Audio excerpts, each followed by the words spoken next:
King Culture presents A Plan for Longevity, a health and wellness initiative for men. Why health? Why now?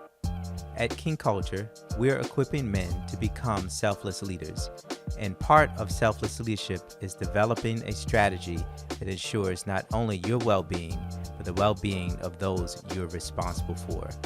I'm Domonic, and on today's episode, we're talking about prevention. I don't like nobody touching all over me and checking to make sure and all. I don't like all that. Unless it's like an extreme situation where I'm literally falling out on the floor and I can't help myself, that is like probably the only time I would go to a doctor or seek medical help. As the saying goes, an ounce of prevention is worth a pound of cure.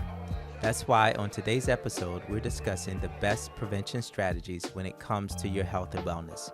I sat down with Dr. Andrew Dixon from Emory Hillandale Hospital to discuss steps we need to include in our plan for longevity.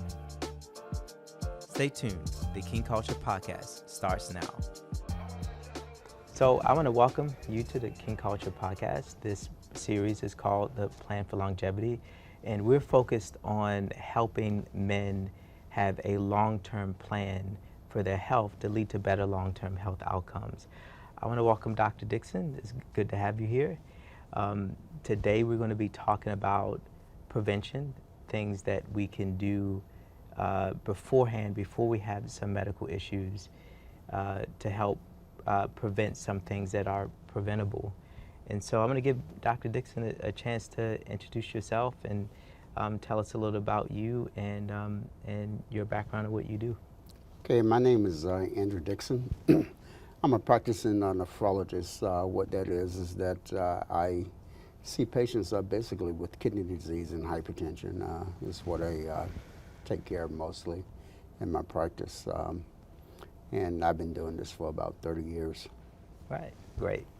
So I guess my first question for you is, the patients that you see, what's sort of the biggest issue, health issue that is most concerning to you, and what do you wish patients would know ahead of time that they should be doing to prevent them from having some long-term health issues? The two issues that I see in my patient population that causes kidney disease is hypertension and diabetes. And both of those disease states can be mitigated to prevent some of the long-term effects of it. Yeah, we've all heard of diabetes and hypertension, but I don't know if we have sort of a clarity about exactly what those diseases are, how they're caused, and what's sort of the long-term prognosis of having things like hypertension or diabetes. So if you can touch on that a little bit. Well, first of all, let's talk about diabetes. Diabetes is a disease where your blood sugar is not regulated properly. And there's two types of diabetes. There's type 1 diabetes, which some people call juvenile diabetes. And you get that early on in life. That can be due to various things that can cause it, such as a virus or something that may have happened to you. It could be genetic as well. Type 2 diabetes is something that's a lot of times is preventable. It's derived by habits that we do,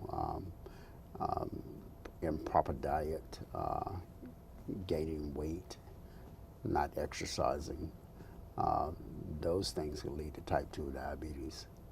And the end effect of diabetes, it causes a myriad of things. It causes kidney disease, it causes eye disease, it causes nerve disease, neuropathy, it causes heart disease.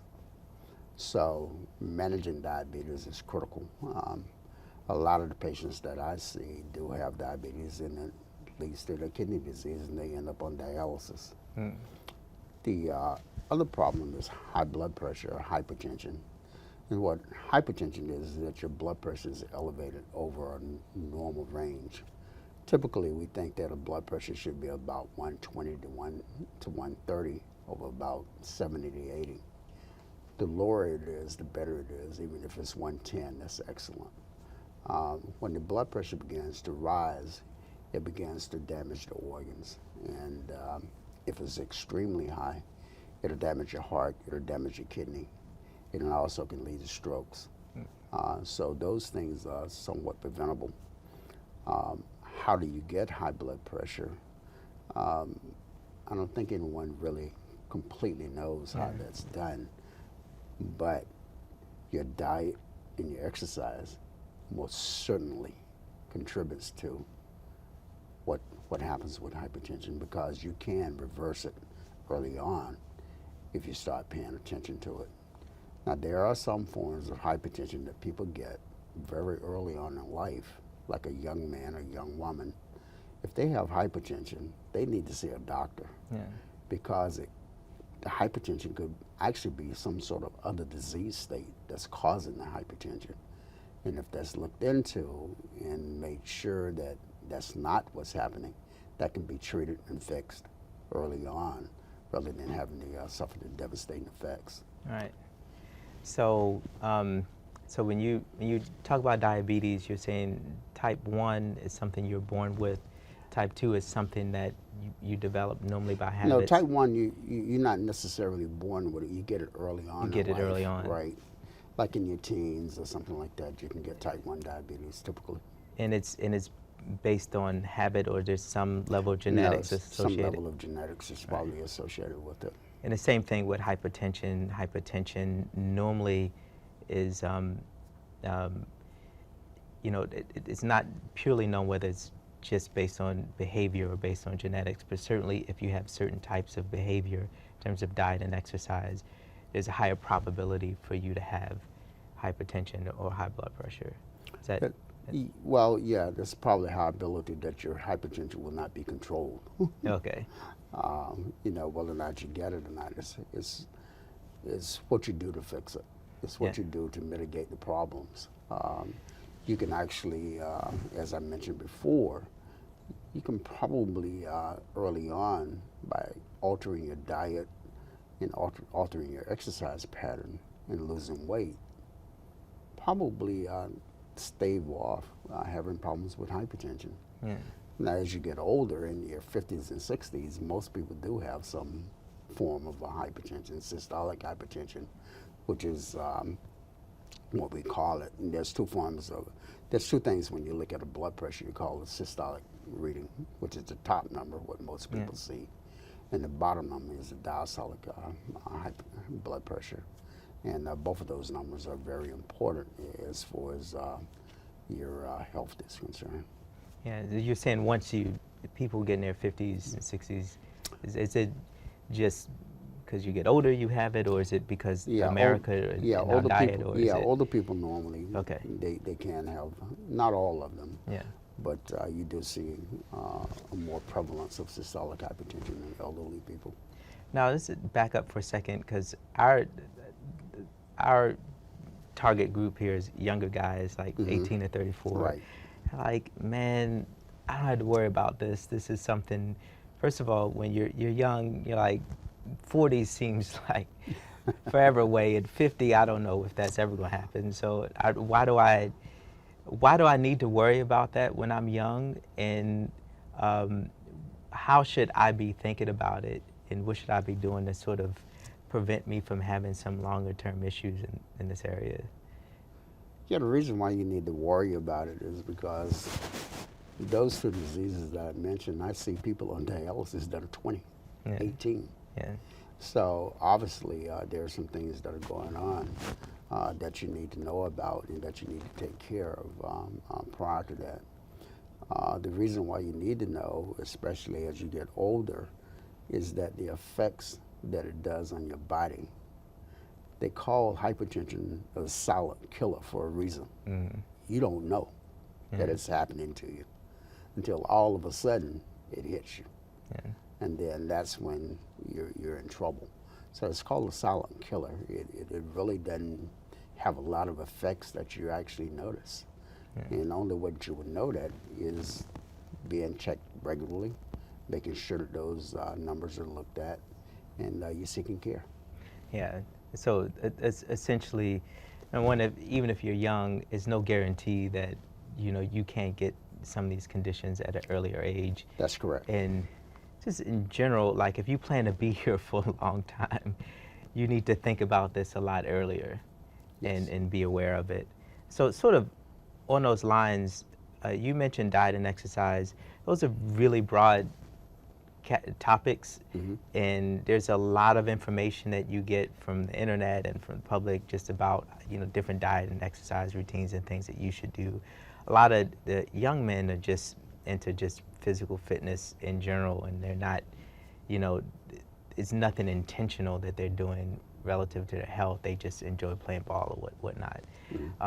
But are there some general things that everyone should know about about their diet and about exercise that can help them stave off some of these, long-term health issues? What are like some basic rules of thumb? Some basic rules of thumb. Let's talk about hypertension, for instance. Hypertension can be worse with the increased sodium diet. So eating a lot of salt. Eating a lot of salt. Yeah. That can be a problem. So you should limit your sodium intake or salt intake. The reason why I say sodium is because most people think about salt. It's not just salt. Salt, yeah. You have to actually look at the label and look at the label and read the label. Say it's sodium. Yeah. So that's what we're talking about when we're talking about limiting the sodium in your diet. So if you're getting more than 2 grams of sodium in your diet, that can actually cause problems with you, especially if you're predisposed to hypertension. About 10% of black people are salt sensitive. Really? So if you eat salt, your blood pressure will go up. And about 10% of us, that's what happens. And so that 10% of you definitely have to make sure that you limit your sodium. And so less salt. But is there Salt. anything else that we need to be aware of? Things that we should just probably either do in moderation or just not do at all? Yeah, you also need to do a balanced diet as well. And when you're eating, you should be eating the rainbow. Explain that. Right, what the rainbow is, you should be eating greens, reds, yellows, all of those vegetables in those color fields. Those are healthy vegetables. They're very good for you, and it'll also help you maintain a healthy weight. And so you look at your plate, it should look like a rainbow. It should have multiple different colors. Yes. It should be all, browns, and like we do a lot of proteins and That's stuff correct. like that. So what are your recommendations on proteins? A lot of guys are trying to get in shape and trying to build. They, have just a high protein diet, they, low carbs and things like that. Is that healthy, or how should we be thinking about that? Well, it depends on what else is going on with disease states. A high protein diet, if you're diabetic, is not a good diet. Okay. It can actually cause problems, especially with kidney disease. A high protein diet, in general, I would say you need to balance your diet instead of doing a high protein diet. Some people, when they're exercising, they're taking supplements. Yeah. Some supplements such as creatine. I've seen people taking supplements of creatine with kidney failure that came from the creatine. Wow. So I don't recommend that you do all of that to do that. Wow. Now, when you think about some of the, a lot of our guys are young, like to have fun, and so they may, go out, drink on the weekend, or they may smoke, or engage in whatever activities. Is there any advice? Guys are, people are going to do, when you're young, you kind of explore and experiment, or you do some things that may not be in your long-term best interest. What advice would you have for a guy who's trying he wants to be healthy, but he also wants to have fun? Is there some kind of rule about moderation, or is there, how should we be thinking about that? Yeah, you should drink in moderation. Yeah. About 1 to 2 drinks is probably what you should be having. That's per day or when you're out? Or Yeah, what? when you're out. Okay. You know, you can probably drink a day and you'll be okay. You know, if you don't have certain disease states, but you should do it in moderation. What you also have to think about is that drinking too much, getting drunk, you put yourself at risk, car wrecks. Yeah, yeah. So at your age, you're more likely to die from a accident Yeah, than you than are a from a disease. health Yeah, issue. yeah, yeah. And so that becomes extremely important that you have moderation in what you're doing. Drinking a 12-pack of beer or 24 case of beer, that may not be good. If you're drinking too much alcohol, that can lead to liver disease. Yeah. You end up with cirrhosis or something of the liver, and that's not good at all. Because if your liver fails, that's not good. It's not very good treatment except for maybe transplant. Yeah, yeah, and so those are sort of the long-term outcome of sort of alcohol abuse. Right. And so basically, if you're out, you want to have fun, 1 or 2 drinks, that's fine. If you find yourself, you know, really abusing alcohol, then that's a whole different issue. That's a whole different issue. It lead to, yeah. And you need to actually search yourself inwardly. Why are you drinking all of this Yeah. alcohol? Is there something else going on within your life? Is there depression going on? Is there anxiety going on? Something maybe leading to you to have this reckless behavior. Because most of us know that we shouldn't drink excessively, but occasionally we do it, and when you do it, something else may be going on that you may need to seek help on. Now, can you talk a little bit about smoking? You know, a lot of people smoke cigarettes, smoke weed. You know, it's just a part of. It's becoming far more part of our everyday life, especially as young men. So you talk just about how we should be thinking about that. What are the risks, and is there a grid for doing it in moderation, or should it just be avoided altogether? Tobacco in general should be avoided altogether, because you know we have long studies to show that tobacco is a risk. I personally have experienced the end effects of tobacco in my personal life. Yeah. My mother smoked cigarettes for about 30 years, and she died of emphysema. Yeah. And so that is a risk that you have. It's not sudden, Yeah. but when you start at 20 years old, and then you do it for about 30 years, the end result is that you're not going to have a good outcome. What about marijuana? The story's still out on that, Yeah. you know, as to about what you should or shouldn't be doing with that. Unfortunately, for whatever reason, the government never has, until more recently, sanctioned looking into studies to see what the effects of it is. And we don't know what the effects of it long term are. We think that we know some things that may be some causes or problems, but we really don't know. It's a little bit confusing now because in one instance, you know, it's not legal. Right. In another instance, in some states, it's being prescribed as medical treatment, and so it sort of creates a little bit of nothing else confusion for people and how to think about it. So is it? But what we do know that it does alter your consciousness. Yeah. So if anything alters your consciousness, then it becomes a danger if you're doing it in excess. Yeah. Because you don't have the inhibitions that you should have. That inner soul saying, "Really, I shouldn't do this," but the marijuana say, "Oh, you're fine." Yeah. So I just think, just as a practical thing, if you're planning to, you know, you have your plan for longevity, you're going to be here for a while. You don't want to indulge in anything that's going to impact your cognitive abilities and your awareness and your decision making. Yes. Yeah. And then you'll do something dangerous, Yeah. like driving a car. Yeah. I want to shift and talk about physical activity a little bit. You talked about a rule of thumb for your diet, rainbow diet.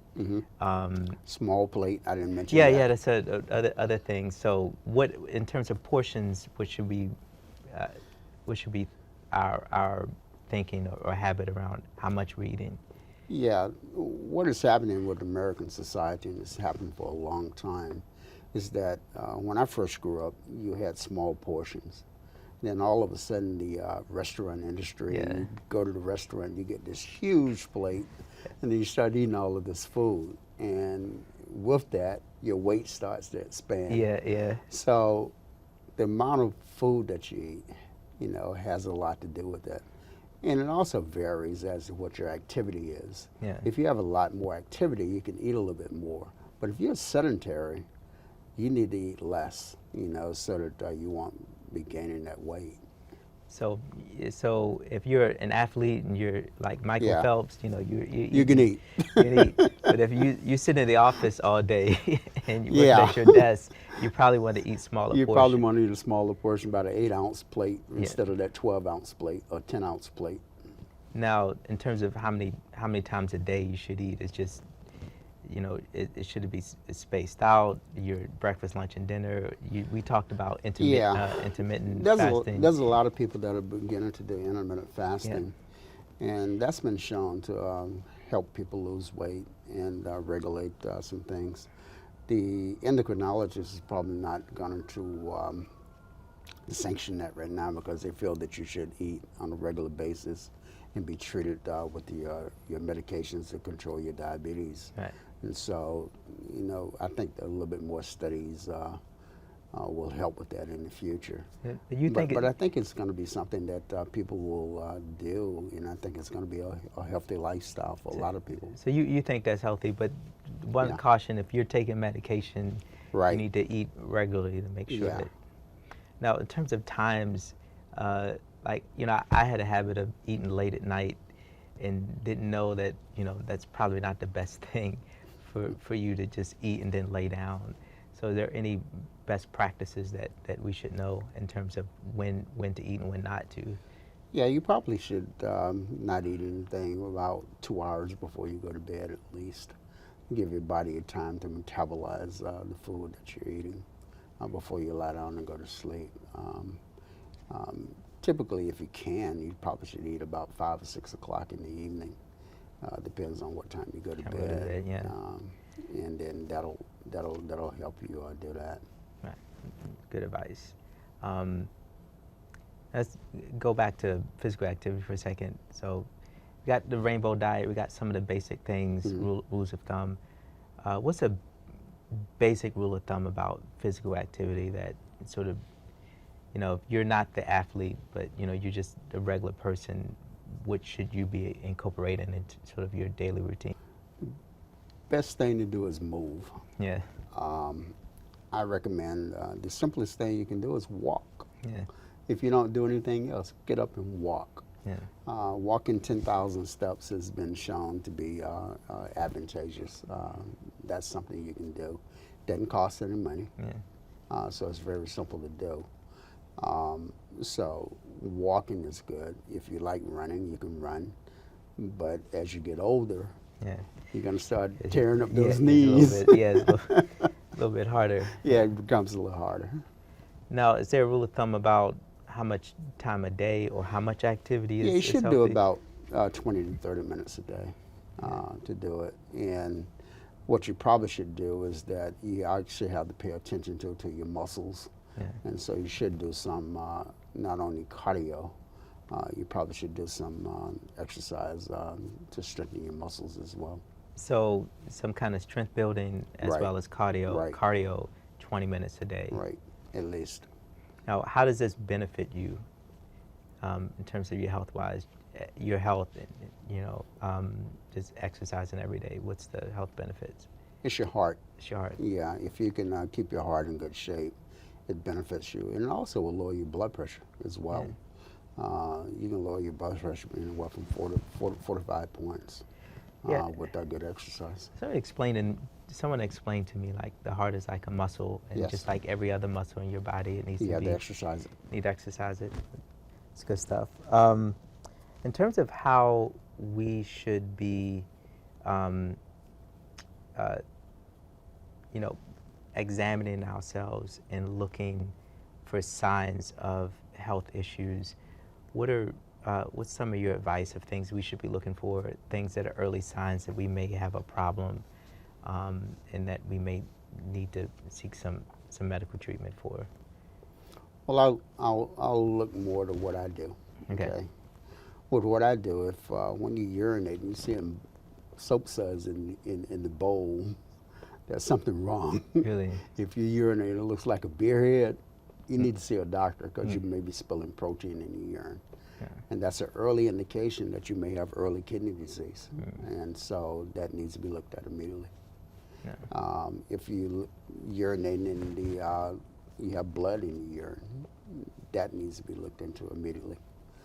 And the other thing too, with exercise, if you excessively exercise, you can actually injure yourself as well. And you start having muscle aches, and you start to urinate, and your urine looks like a Coca-Cola. Yeah. You need to go see a doctor immediately because you crush your muscles and you end up damaging your kidney. A stool as well. You know, a lot of times you're not, you know, you go to the bathroom, you're not looking, you just you drop it and you're out. But you should turn around and look, and what should you be looking for? Yeah, with your stool, what you should be looking at is the caliber of the stool. The size of the stool. Size, You know, if you have little pencils that you're, you know, putting out, then that's something wrong. You need to have that looked at. Especially if you have a relative that had colon cancer or something like that, you should be looking very closely as to what's going on. You probably need to get a colonoscopy a lot earlier than what's recommended now. You know, the age group that we're talking, it's not normally recommended that you get a colonoscopy, but if you got a primary relative that died early, like Bozeman, at 45, his relatives probably should be getting colonoscopies 10 years, you know, earlier. So that would encapsulate that age group. If you see blood in the stool, then that's something that you need to know about because that could indicate that you either have cancer or you could have an ulcer or something like that. About black stools color, that's about to ask you. Yeah, black stools. With black stools, that can be done from several things. So some things you'll panic about and it's nothing. Yeah. For instance, if you take Pepto-Bismol, your stool will be black. Really? If you take an iron, your stool may be black. So there's nothing to panic about. But if you're not doing those things and your stools are black, then it could indicate that you're bleeding. There's blood. Now, you know, to be too graphic, but the stool is always different colors. And so what's panic, you know, so it could be brown, it could be green, depending on what you're eating. Yeah, it depends on what you're eating. And so, but if it's black and dark color and you see blood in it, that's when there's an issue. When there's an issue. So, because our audience is men, like, what are some basic things that are unique to men that we need to focus on? And are there ways that we can examine ourselves at home to see if there's a problem that's sort of an early warning sign when we need to go see a doctor? I don't know if there's anything unique to men, unlike women, that you would examine. But what I would say that you need to be looking at is taking your blood pressure, checking it. I think that's unique to everybody. To see what your blood pressure is, because there's a high prevalence of hypertension in the minority and black population. So I think that is something that we need to look at all the time. There may be a genetic component to that, and there may be a genetic component to early kidney disease. There's a gene that's called APOL1 that's being looked at that can cause kidney disease. And some families are affected by that, and it does cause hypertension, it does cause kidney disease. And so I think that looking at your blood pressure would be one of the more important things that I think that you can do as a man. Is there anything else that we should, just early signs that there's a problem? We talked about urine and stool. And yeah, the other thing you can look at, you can see if you're swelling, if you have edema. So one of the ways you can check for edema, just grab your thumb and press the big bone in your leg, press down on it hard. If your thumbprint is in that leg, that's swelling. Yeah. So it's you fluid should, in right, your... that's fluid in your tissues, Yeah. and it shouldn't be there. Yeah. And so therefore you should seek attention for that. Right. Unless you're wearing some socks that's just squeezing It's it. just too tight. Yeah, that's too tight. Then you are going to have the swelling. Yeah. It's from the socks themselves. It's just like if you get a hose and you squeeze it, the hose is going to swell up backwards. I guess one of the last questions I have is how can we be best informed and stay informed about our health and make sure that we're managing it, that we're taking the proper measures to make sure that we're preventing things that are preventable, and that we are aware of things that we may have that may not show signs early, but that may have some long-term implications for us. I think that one of the things that we need to do that we're not doing, I have children about the age group that we're talking about, and I made it intentional to make sure that they go see a physician, even though they're healthy. Yeah. But they also get checked, make sure that there's nothing happening that needs attention. And I think that for whatever reason, we haven't intentionally taken care of ourselves as far as making sure that we're getting checkups. And I think that's the most important thing that we can do. Even dental checkups, you know, making sure that our teeth are okay so that when you're 60, 70, that your teeth are not falling out. That happens, you know, early on, you know, to make sure. Yeah, this is a particular issue for men because we, you know, the guys that we talked to had the group and had this conversation with them, and they said that at this stage of life, there's just not something that they're really thinking about, and they, you know, they're focused on their career, focusing on other things, and then it's this thing that, you know, men can't show any signs of pain. Yeah. And like, if you're going to see a doctor or you have an issue, you know, it's a sign of weakness. So if you're feeling pain, you just got to suck it up, you know, drink water, or go walk it off or something like that. So what do you say to guys who just, man, I'm not thinking about it, or this, you know, going to see a doctor is just, you know, it's just, it may be a sign of weakness, or they feel they need to just handle things on their own. Like, what can you encourage? We could say to encourage guys to at least go get checked up every year. What I would say to most of them is look at your family, look at your family tree, because a lot of things that your dad is going through, it happened early on that he didn't prevent, and so, or your uncle is going through, it probably something happened to him early on. So if you look at it that way, it should encourage you to go and take care of yourself. Now, I will admit that one of the things that may be preventing people from going to the doctor is our healthcare disparity. Yeah. Is the ability to actually go to the doctor because we don't have the proper insurance or the proper mechanism to be taken care of. Now, there are some free clinics that you can go to that will actually look at you.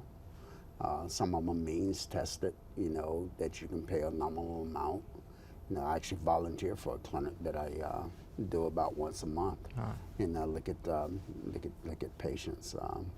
And so there are some clinics around that you can do that. So if you don't have the resources, you know, there are other things that you can do to do that. What I would encourage you not to do is to utilize the emergency room as your doctor. Yeah. You should actually get a primary care physician and I'll go see someone that way.